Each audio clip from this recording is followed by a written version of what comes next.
Kali ini kita akan membahas tentang sanitasi fasilitas ya atau sanitasi dan hygiene sanitasi makanan serta keamanan pekerja ya pada institusi penyelenggaraan makanan.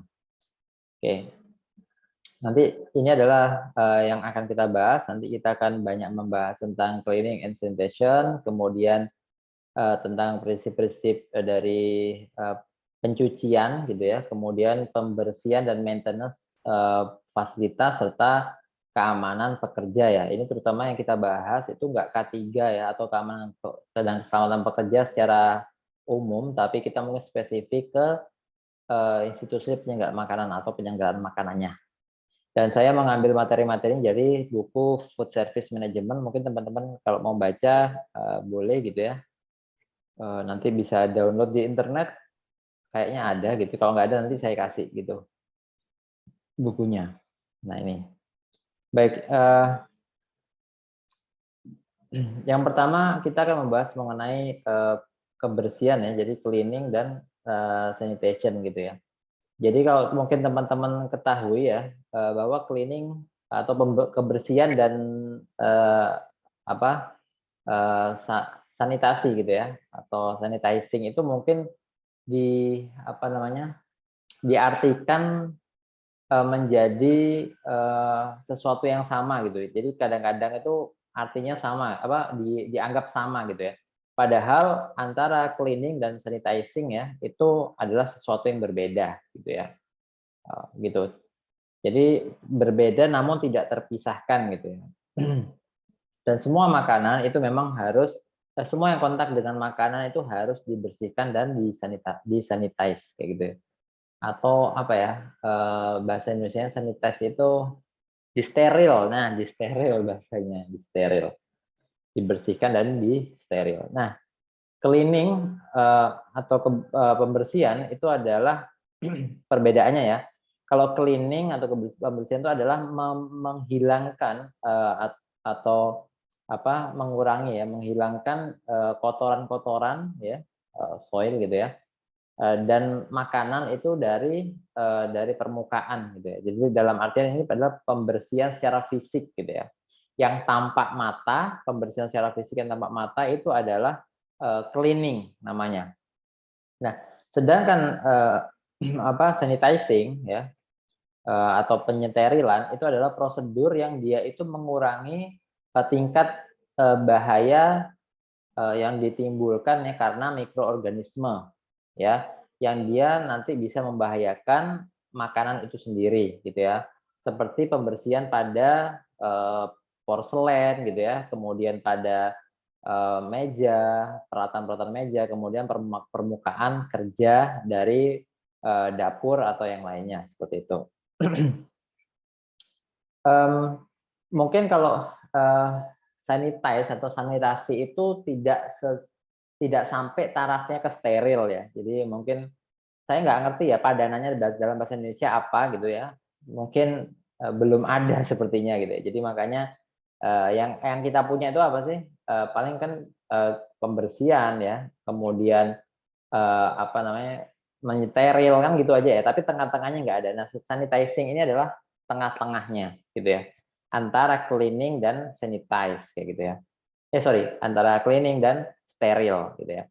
Kalau steril itu benar-benar free dari mikroorganisme. Itu mungkin bisa kita dapatkan apabila kita contohnya penelitian di laboratorium. Mungkin kalau teman-teman pernah belum ya kayaknya belum ke lab ya. Ya udah nanti kalau suatu saat teman-teman praktikum, laboratorium, kemudian kaitannya dengan mikroorganisme itu biasanya segala sesuatunya untuk memindahkan apa medianya, memindahkan sesuatu itu harus steril ya apabila berkaitan dengan mikroorganisme. Kenapa? Supaya tidak terkontaminasi. Nah, kalau steril itu metodenya macam-macam ya, mulai dari mungkin disemprot alkohol, mungkin metode panas, bisa dipakai autoclave, macam-macam gitu ya.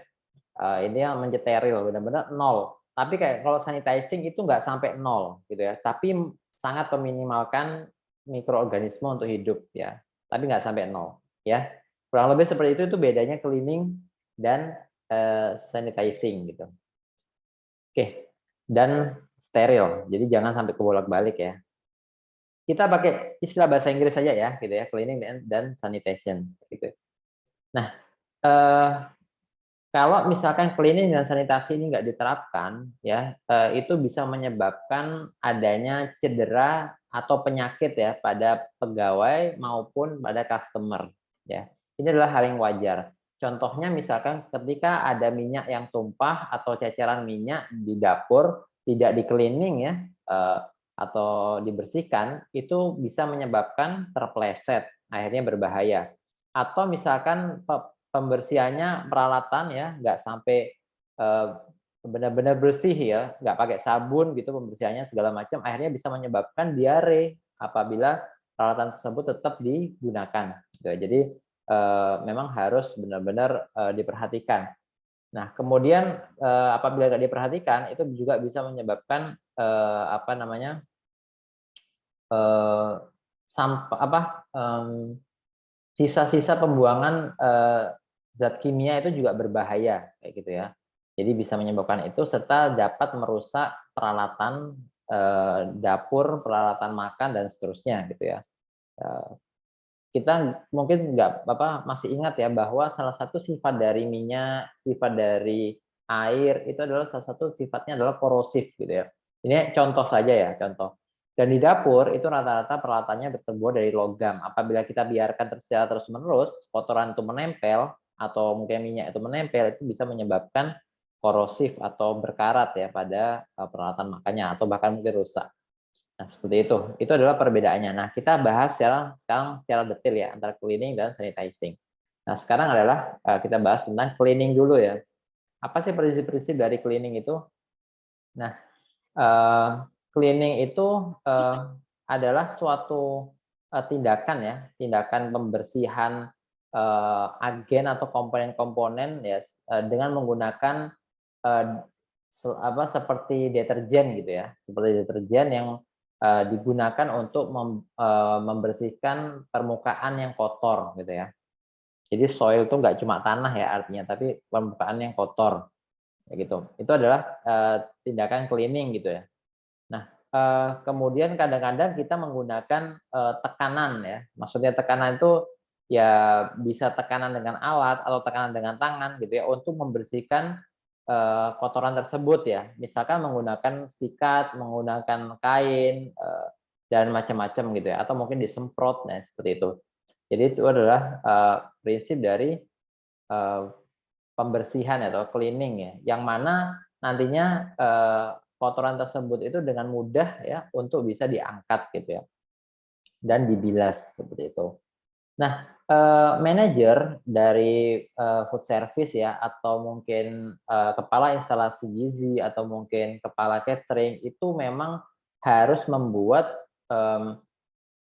formulasi, harus membuat aturan mengenai pembersihan dan sanitizing ini kayak gitu ya. Karena agar dalam SOP-nya itu pegawai-pegawai itu mudah dalam menerapkan seperti itu ya. Jadi penting ini ya buat jadi nanti kalau teman-teman jadi manajer ya itu perlu gitu ya. Dan saya rasa teman-teman memang harus jadi manajer ya. Kenapa? Karena memang output dari D4 itu salah satu dari kompetensinya itu adalah menciptakan manajer gizi gitu ya. Jadi teman-teman tuh memang dididik menjadi manajer gitu ya. Kalau D3 itu asisten manajernya gitu. Baik. Ada beberapa faktor ya yang berpengaruh terhadap proses pembersihan ya. Yang pertama adalah jenis airnya gitu ya. Itu semakin sadah air itu semakin sulit untuk deterjen itu menyatu ya. Deterjen itu menyatu dan melarutkan kotoran tersebut kayak gitu. Jadi hard water itu air sadah ya. Jadi semakin sulit gitu ya. Jadi semakin banyak mineralnya itu semakin sulit untuk dibersihkan gitu. Bahkan mungkin ada kecenderungan air sadah tersebut itu justru bisa menjadi noda dalam lama kelamaan. Ini mungkin bisa diperhatikan apabila teman-teman mungkin di rumah itu punya teko gitu ya. Teko itu hanya untuk ngisi masak air aja ya sepanjang hari. Maksudnya selama berhari-hari, berbulan-bulan, bertahun-tahun itu selalu menggunakan itu gitu ya. Itu nanti akan muncul putih-putih seperti kapur ya. Nah, itu bisa dipastikan air yang teman-teman buat untuk minum itu sangat sadah gitu ya.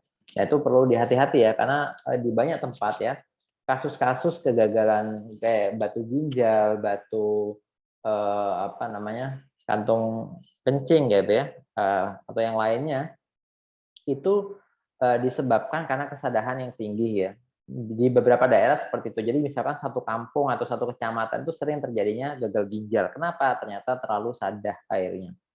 Atau mungkin yang lainnya seperti itu. Jadi itu perlu diperhatikan banget.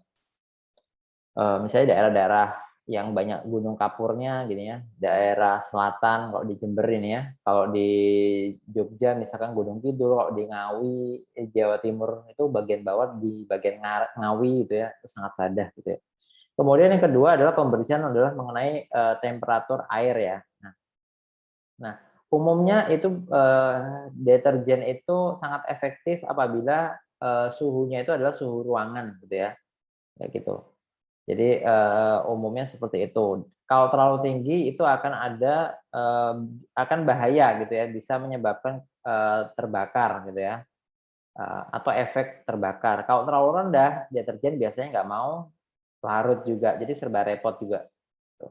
Jadi kemudian yang ketiga adalah faktor permukaan ya. Nah, permukaan ini bervariasi. Kalau permukaan kayu nggak akan efektif dengan menggunakan apa namanya mungkin pembersihan hanya dengan air misalkan itu nggak pas gitu. Atau mungkin permukaan metal atau permukaan besi itu harus menggunakan apa ya cairannya gitu ya. Jadi air keras pun permukaan bersih sebenarnya nggak ada masalah ya. Kalau misalkan metal jadi nggak ada masalah. Tapi apabila itu menggunakan bahan-bahan kayak plastik segala macam itu juga beda lagi treatmentnya. Kalau kita menggunakan bahan-bahan yang keras itu bisa bisa apa ya nyunyut itu apa bisa hancur gitu ya permukaannya seperti itu. Kalau nggak percaya teman-teman bisa lah nanti bahan-bahan apa yang di kamar mandi itu yang tidak terbuat dari plastik atau terbuat dari karet gitu ya nanti disemprot sama Wipol atau yang lainnya itu kebanyakan nggak akan tahan dan rusak.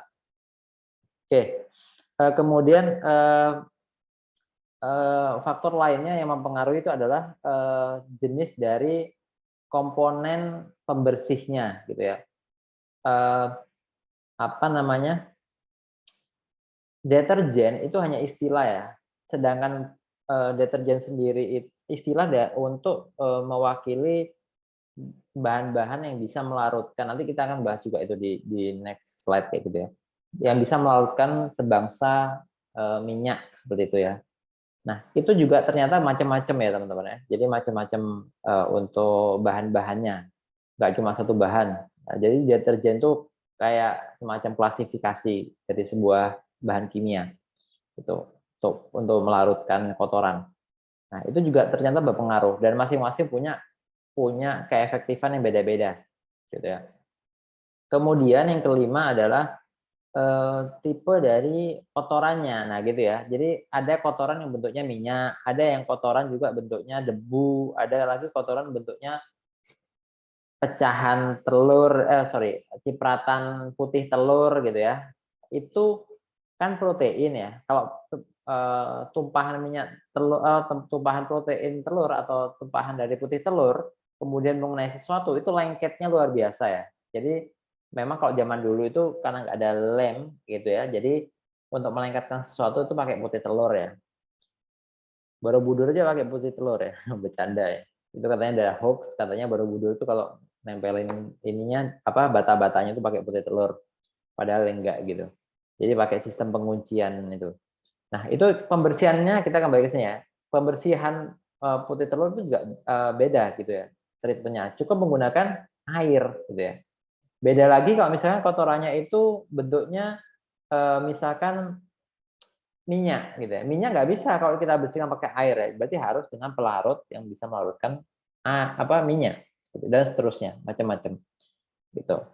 Jadi ada 5 faktor ini yang perlu diperhatikan ketika proses pembersihan.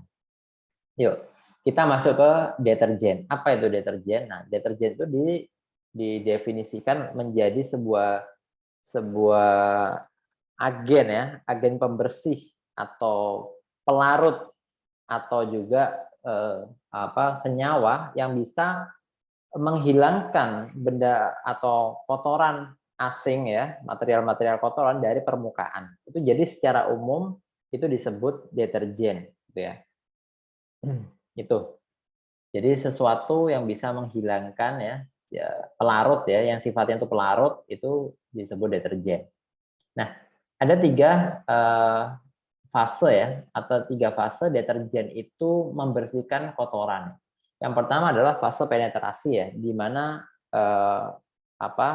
agen atau pelarut dari deterjen tersebut itu masuk ke dalam partikel dari kotoran tersebut kayak gitu ya.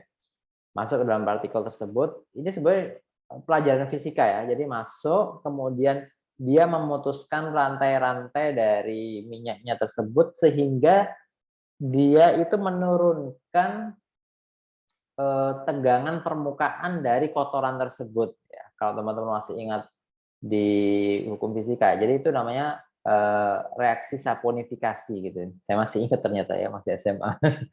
Oke, kemudian yang kedua barulah setelah masuk deterjennya itu menjadi suspension, menjadi suspensi ya, di mana dia campuran antara pelarut tadi di deterjen dengan kotoran tersebut ya, supaya dia itu mudah untuk diangkat. Jadi suspensi tersebut supaya bisa diangkat. Jadi suspensi itu adalah campuran ya antara kotoran dengan deterjen tadi, itu menjadi suspensi.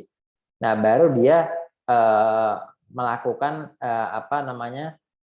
melakukan pembersihan ya, jadi mengangkat gitu ya, jadi mengangkat kotoran tersebut. Jadi setelah menjadi suspensi baru terangkat kotoran tersebut dan akhirnya mudah untuk dibersihkan. Jadi itu adalah 3 fase deterjen itu bisa membersihkan kotoran gitu. Dan deterjen sudah sangat umum ya digunakan untuk pembersih. Cuma beda merek saja, beda merek, beda penjualan ya, iklannya itu seperti itu.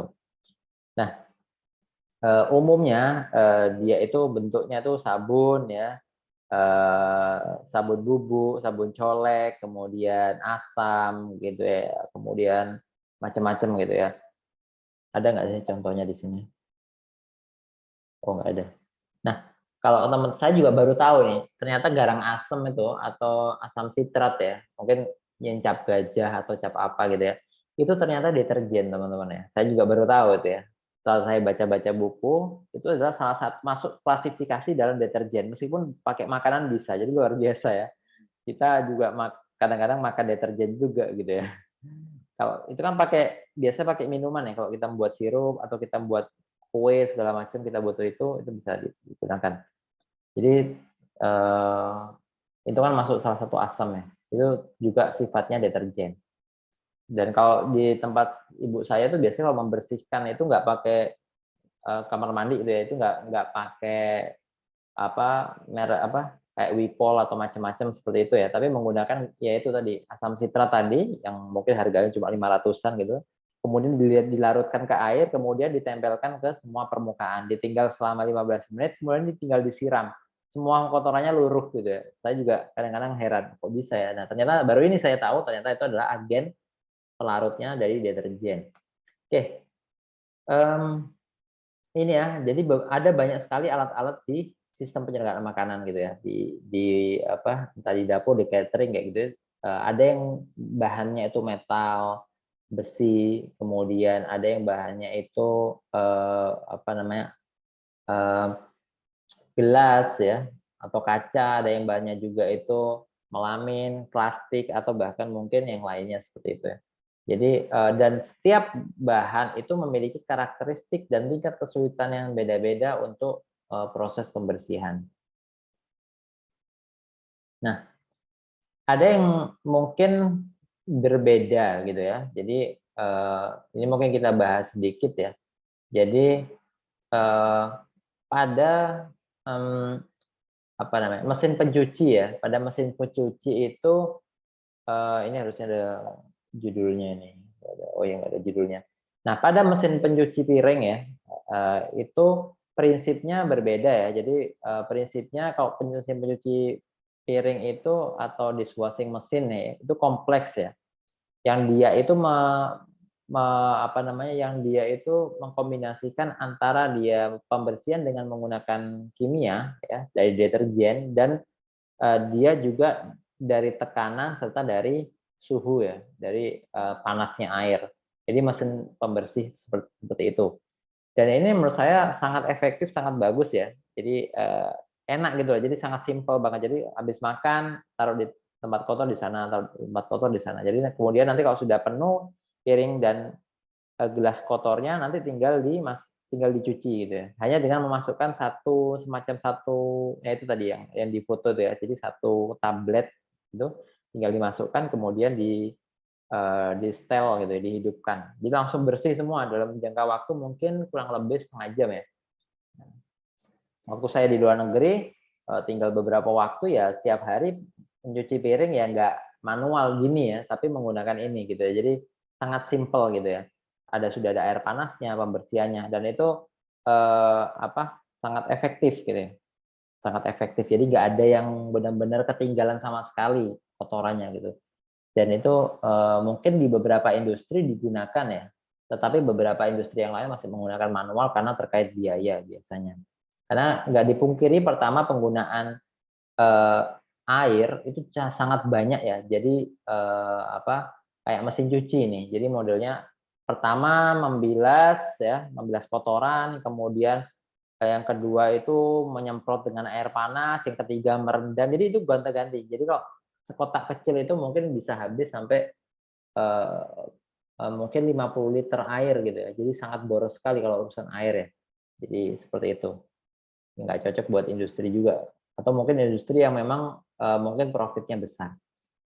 Oke, baik. Kemudian kita, membahas sekarang tentang, sanitasi ya, kayak gitu. Sanitasi itu mungkin, semi, penyeterilan gitu, jadi sebelum ke arah penyeterilan.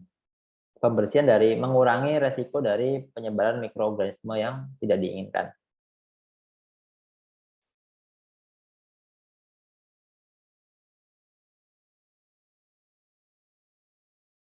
Baik, prinsip, sanitasi itu adalah, kontak ya, eee, apa, permukaan yang kontak dengan makanan itu dapat di di-sanitize ya menggunakan panas atau metode kimia, gitu. Jadi sanitasi itu, sanitize ya, nggak tahu saya bahasa Indonesianya, lebih tepatnya apa ya, menyeterilan juga nggak pas juga gitu ya.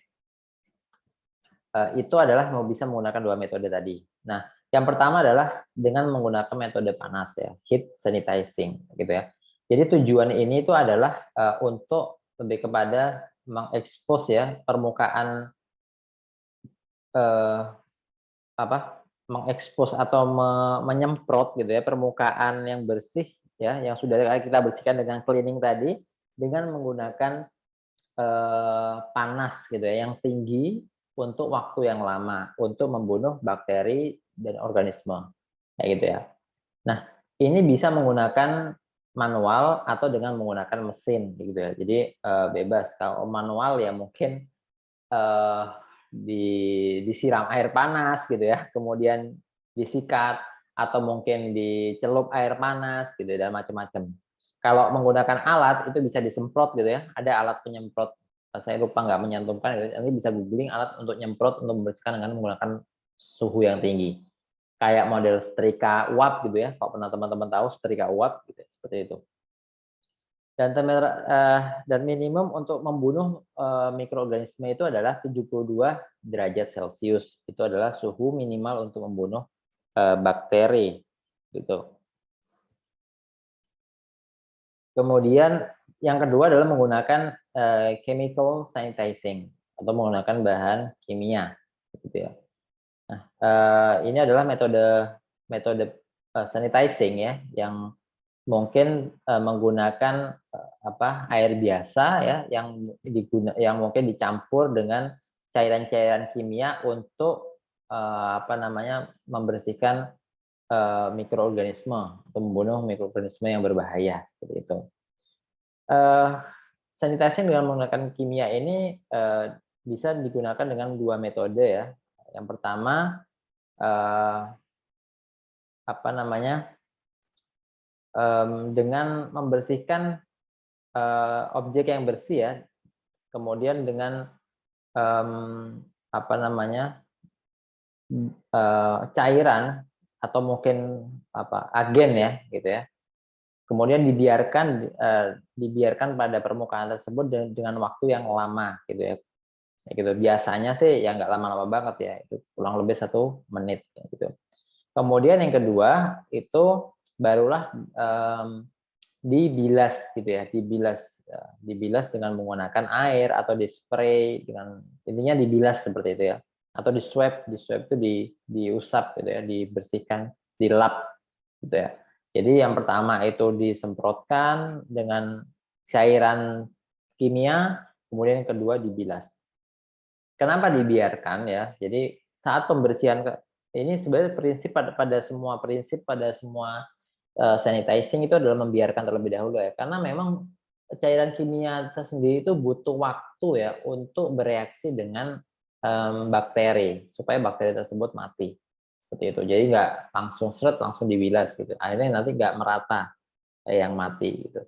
Nah itu adalah prinsip dari chemical sanitizing. Nah ini adalah minimal dari suhu ya, suhu yang digunakan pada sanitizing ya. Kalau menggunakan manual itu suhunya berapa derajat? Ini mungkin pakai Fahrenheit ya kayak gitu. Jadi nanti bisa dikonversi sendiri ya. Nah, seperti itu. Ini adalah suhu minimal. Kalau menggunakan mesin juga berapa, mesinnya seperti apa. Ya ini cukup tahu aja gitu ya. Nanti tapi biasanya setiap alat itu pasti ada manualnya tersendiri, sendiri-sendiri. Baik. Nah, ini adalah sanitizer kimia yang biasa digunakan ya pada industri penyelenggara makanan dan cenderung aman gitu ya, cenderung aman. Yang pertama itu klorin, yang kedua iodin, yang ketiga adalah quaternary amonium kayak gitu. Jadi seperti itu. Kalau klorin ya, ini paling murah sebetulnya, paling mudah ya. Kalau klorin ini, kalau di beberapa, saya pernah diajar oleh salah satu direktur ya, direktur rumah sakit gitu ya, katanya untuk membersihkan apa namanya, membersihkan kayak piring-piring, terus bekas macam-macam ya alat-alatnya di instalasi gizi. Kalau pas lagi apa, lagi bokek ya, lagi nggak ada duit ininya, apa namanya, rumah sakitnya itu bisa menggunakan ini apa namanya, apa itu pemutih pakaian itu Baiklin. Nah, menggunakan Baiklin karena Baiklin isinya mayoritas klorin ya. Jadi Baiklin kemudian dilarutkan, kemudian piring-piringnya segala macam direndam di sana. Itu bisa membunuh bakteri. Dan nggak lama ya, cukup 7 detik gitu ya. Kemudian dibilas gitu ya. Kalau iodin itu bisa sampai 30 detik ya. Bahkan kalau amonium itu bisa lebih dari itu. Ya seperti itu. Jadi sangat mudah sekali. Atau mungkin ada namanya memang pembersih khusus ya, isinya klorin kayak bubuk gitu ya, nanti dilarutkan. Memang ada dia khusus. Tapi kalau pas lagi nggak ada duit, itu bisa pakai menggunakan apa pemutih pakaian gitu ya, yang isinya klorin. Itu bisa seperti itu. Eh, ini ada syarat-syaratnya ya, konsentrasi minimalnya adalah 50 ppm, kemudian jadi penggunaan memang dia cepat ya penggunaannya, tapi dia lebih banyak dibandingkan iodin. Iodin itu menggunakan sedikit saja itu bisa untuk membunuh bakteri. Itu kalau misalkan direndam, kalau misalkan di spray itu kebutuhannya beda. Kemudian suhu ya standar ya biasanya suhunya suhu ruangan. Kemudian ini waktu untuk apa namanya membunuh bakteri gitu ya. Contact time, kemudian pH-nya. Nah ini korosifnya itu seberapa merusakkah 3 komponen ini. Nah kayak gitu. Untuk yang klorin itu ya korosif ya. Namanya klorin ya. Klorin itu kan memang dia eh, apa salah satu larutan apa namanya larutan keras gitu ya. Jadi sangat korosif. Jadi kalau kena besi, kena yang lain tuh hati-hati bisa apa karatan. Kalau iodin kehebatannya itu dia non korosif. Jadi dia mungkin iodin ini cocok buat yang plastik-plastik, kemudian buat yang melamin dan macam-macam. Sama dengan amonium juga sama. Jadi jangan bolak-balik gitu ya. Kemudian reaksi apabila dia bertemu dengan kontaminan organik ya. Nah, itu kontaminan organiknya bisa-bisa dia kalau klorin dia tidak efektif gitu ya, nggak efektif. Jadi kalau ada kontaminan organiknya, jadi lebih baik dia menggunakan amonium. Jadi di sini nanti teman-teman bisa belajar ya, kapan harus menggunakan klorin, kapan harus menggunakan iodin, kapan harus menggunakan amonium. Nah, seperti itu. Oke, ini adalah salah satu alat ya, dishwashing ya, yang standar ya di dalam pembersihan atau cleaning di instalasi penyelenggara makanan. Oke, nah ada tiga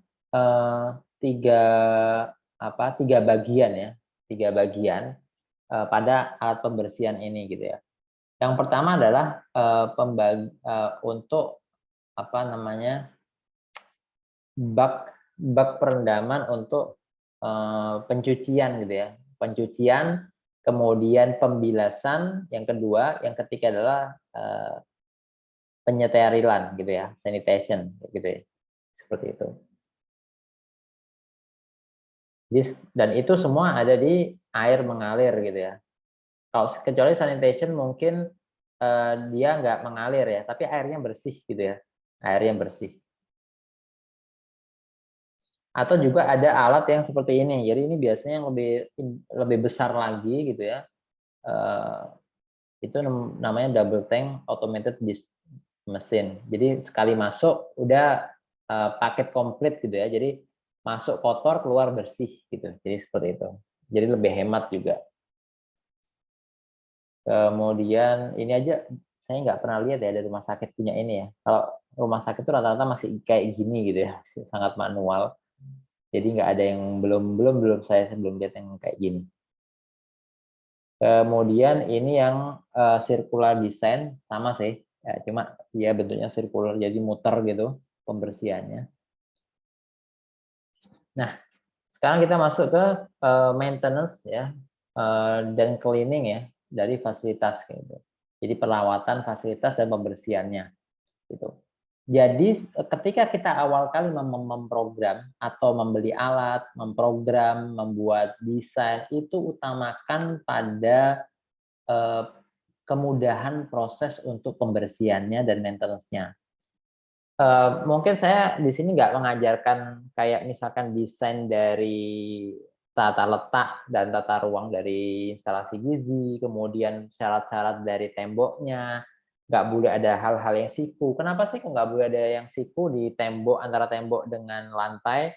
Karena pembersihannya sulit. Jadi awal-awal seperti itu harus dipikirkan ya, seperti itu. Harus benar-benar dipikirkan. Nah, kemudian yang kedua mungkin pembersihan dan maintenance program itu dari instalasi gizi atau departemen food service itu harus benar-benar merefleksikan atau menggambarkan dari keseharian orang-orangnya di sana gitu loh. Jadi orang-orang di sana itu harus sudah mulai terbiasa gitu ya, terbiasa. Jadi sudah bukan harus disuruh-suruh, memang harus seperti itu ya, kayak gitu ya. Jadi menjadi habit bagi semua pegawai-pegawainya gitu. Jadi nggak boleh ada yang menyuruh, ada apa segala itu sudah jadul ya. Jadi harusnya sudah kesadaran diri, aku harus masuk ruangan ini harus lepas ganti sandal mungkin sandal karet, kemudian aku harus pakai apron, harus pakai tutup kepala dan macam-macam seterusnya. Seperti itu ya. Jadi harus namanya way of life gitu ya.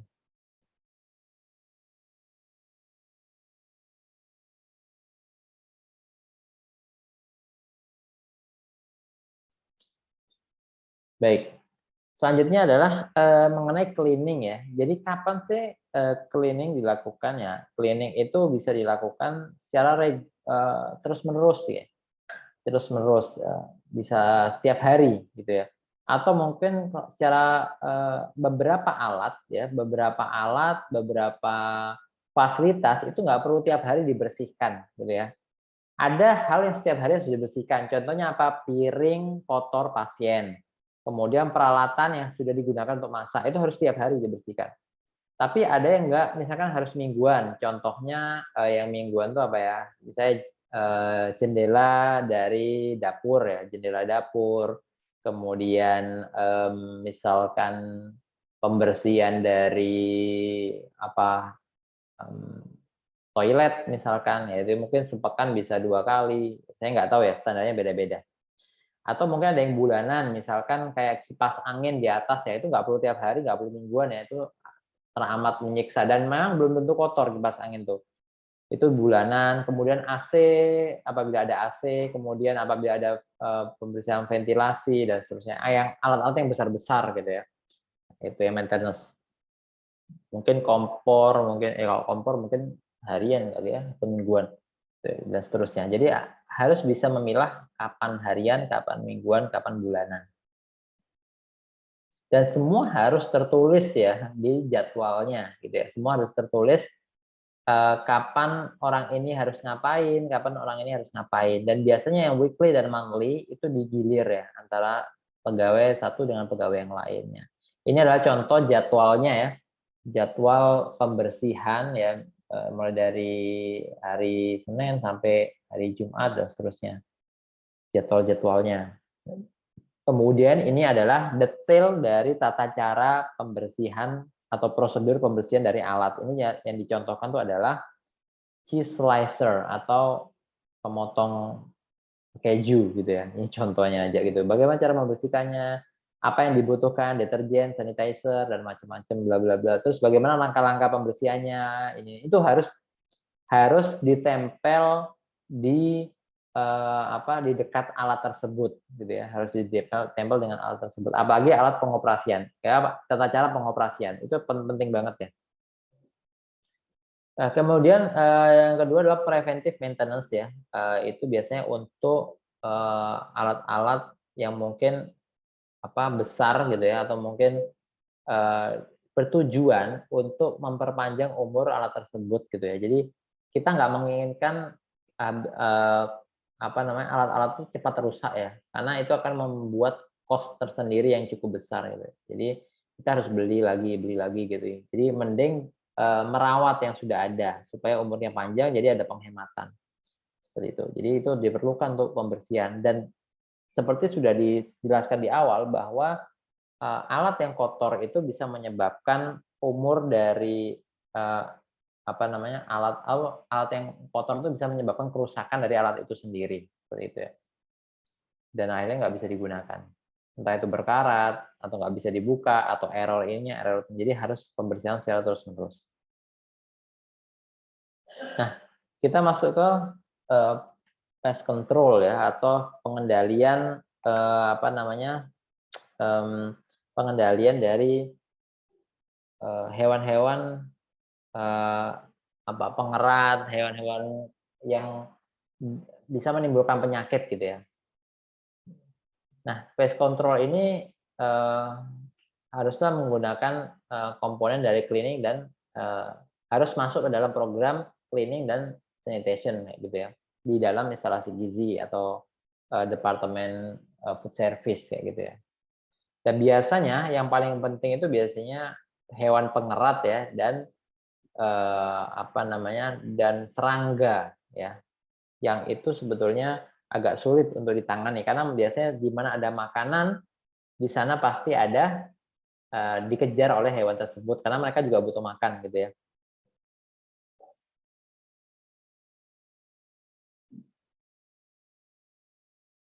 Kenapa sih hewan-hewan seperti ini tuh kok dilarang untuk masuk gitu ya?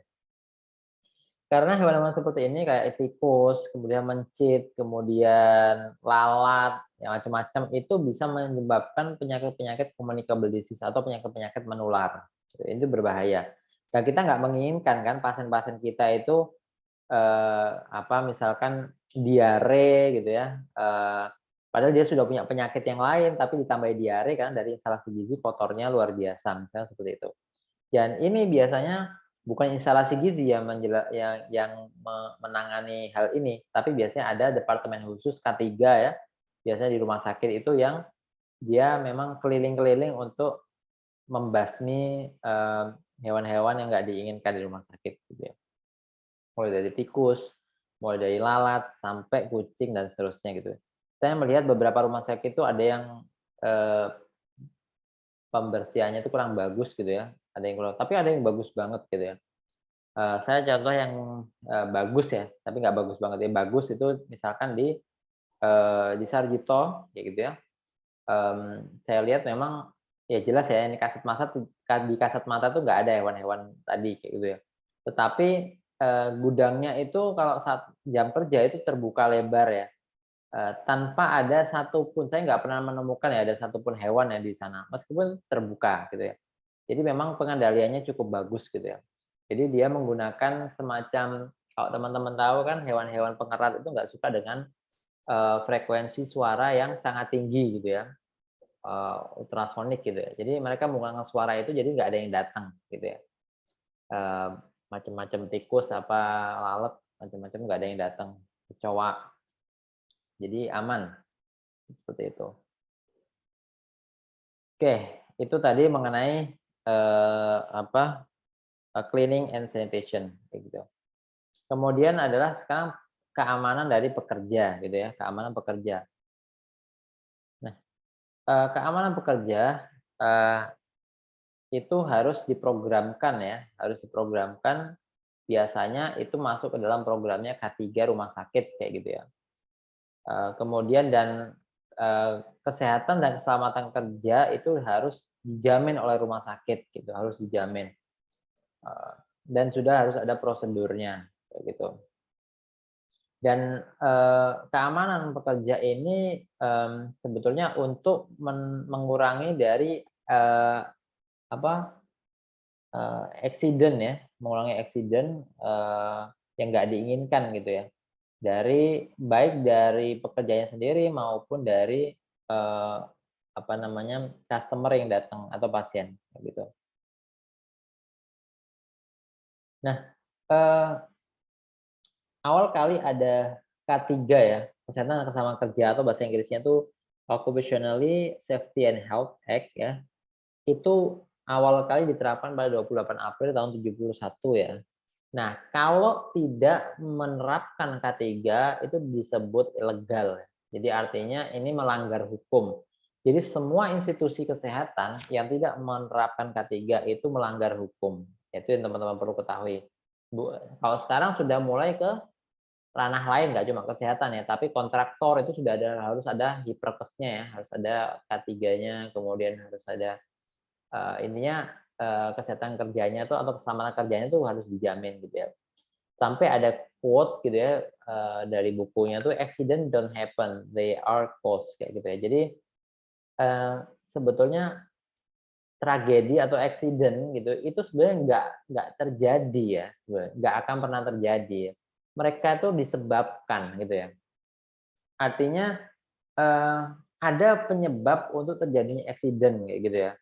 Jadi kalau nggak ada penyebab sesuatu karena kesalahan orang ya, itu nggak akan pernah ada accident gitu. Nah seperti itu sampai meskipun ya sebetulnya itu adalah takdir ya, repot lagi kalau balik ke takdir gitu. Tapi kan takdir itu kan bisa dihindari, maksudnya kita bisa beralih dari takdir yang satu ke takdir yang lain, gitu kan. Nah artinya ini bisa dicegah gitu ya, kecelakaan kerja itu bisa dicegah gitu ya. Ya benar kalau katanya Pak Polisi ya, kan kecelakaan itu adalah karena pelanggaran hukum. Dan itu benar benar teman-teman. Kalau teman-teman lihat hampir semua kecelakaan ya, itu adalah karena melanggar hukum gitu ya, karena pelanggaran gitu ya. Misalkan harusnya lampu merah menerabas, akhirnya dari sisi satunya ditabrak, ya kan kayak gitu. Atau misalkan harusnya belok kanan nggak ini liting, ini nggak liting gitu ya. Nggak, menyalakan lampu sein kayak gitu. Akhirnya ketabrak dari belakang. Atau misalkan, eee eee, macam-macam ya, banyak banyak sekali, intinya yang itu disebabkan kecelakaan itu semuanya mayoritas oleh, melanggaran hukum. Nah, seperti itu. Nah, perusahaan itu, nggak cuma kehilangan, produktivitas ya, karena kalau misalkan ada pegawai-pegawai atau orang yang terluka gitu ya, tetapi juga, eee, perusahaan itu harus mengeluarkan biaya yang besar untuk pengobatannya, untuk, kalau misalkan pegawai ini meninggal atau resign itu harus training lagi, orang merekrut pegawai baru, kemudian padahal mereka itu nggak punya pengalaman kerja, kemudian ad biaya administrasi tinggi untuk merekrut dan macam-macam ya, sampai harus membenarkan alat yang rusak misalkan kayak gitu ya. Jadi sebetulnya enakan mencegah, kalau mencegah itu gratis ya, gitu ya, jadi murah dibandingkan kalau sudah terjadi kecelakaan kita harus, eee, menangani itu, seperti itu. Jadi ongkos dari kecelakaan kerja itu cukup tinggi. Nah, ini adalah contohnya gitu ya, contoh paling kecil gitu ya, dari misalkan teknik mengangkat barang gitu ya. Misalkan barangnya ada di bawah, itu kita nggak boleh membungkuk ya, kita nggak boleh bungkuk. Kita tuh harus jongkok, kemudian, tulang punggung tetap lurus, kemudian habis memeluk barang, kemudian kita kayak squat ya, mengangkat barang tersebut. Jadi ya titik tumpu kita itu pada kaki, bukan pada otot kaki ya, bukan pada punggung, gitu, seperti itu. Supaya tidak ada cedera dari tulang belakang. Ini yang kadang-kadang diremehkan gitu ya. Apalagi kayak orang tukang-tukang panggul di pasar gitu ya, kalau teman-teman tahu, mereka itu kayak sudah sampai bentuk tulang belakangnya itu kalau menurut saya sih kayak kurang normal gitu ya, karena mungkin terlalu sering untuk melakukan kesalahan. Nah, kemudian selanjutnya adalah, perlindungan customer ya, dan Eee, penyelenggara makanan itu harus menjamin bahwa, mmm, customer itu harus selamat gitu ya, dalam, mengkonsumsi apa yang dia sajikan kayak gitu. Selain itu juga harus, aman juga dari fasilitas yang ada gitu ya. Jadi fasilitas yang ada, di entah itu di restoran atau fasilitas, makanan tersebut gitu ya. Mulai dari kebersihan piring, alat, kemudian, dari lantainya, kemudian dari bentuk mejanya dan macam-macam itu juga harus, dijamin. Mulai dari, include everything from the safe parking area. Jadi mulai dari parkiran sampai ke meja makan, sampai dapat makanan, itu semua harus dijamin ya, keamanannya oleh, apa namanya, oleh restoran atau food service tersebut. Oke, jadi, kurang lebih seperti itu ya, mmm, materi kita pada siang hari ini. Silakan kalau ada yang ingin ditanyakan atau didiskusikan. Pak, saya izin bertanya, Pak. Ya, Jadi, Pak, silakan. kalau misalnya yang di rumah sakit itu ya, Pak, tadi ada wadah yang itu yang ada 3 macam